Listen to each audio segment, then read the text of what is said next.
of this sorrow. Some of those pains continue even now.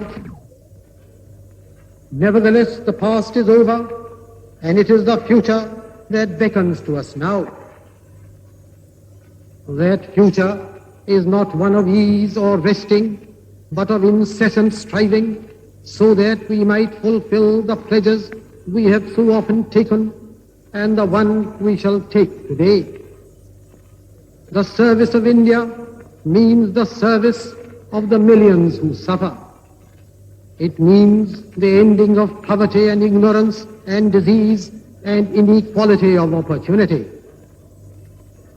The ambition of the greatest man of our generation has been to wipe every tear from every eye.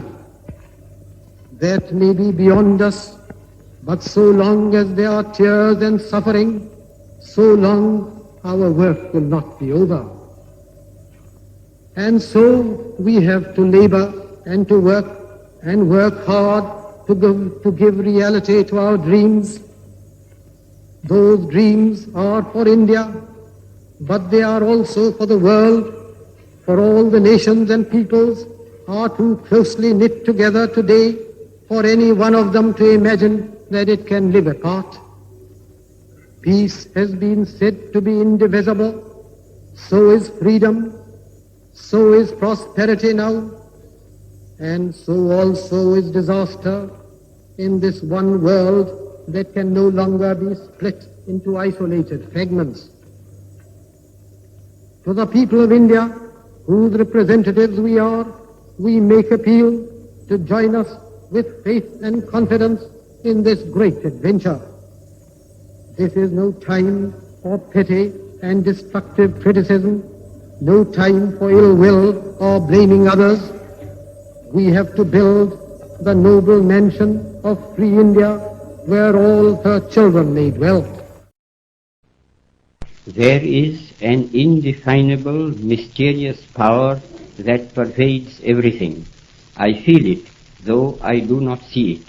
It is this unseen power which makes itself felt and yet defies all proof, because it is so unlike all that I perceive through my senses.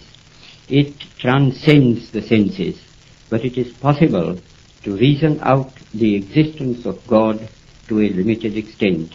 Even in ordinary affairs, we know that people do not know who rules or why and how he rules, and yet they know that there is a power that certainly rules.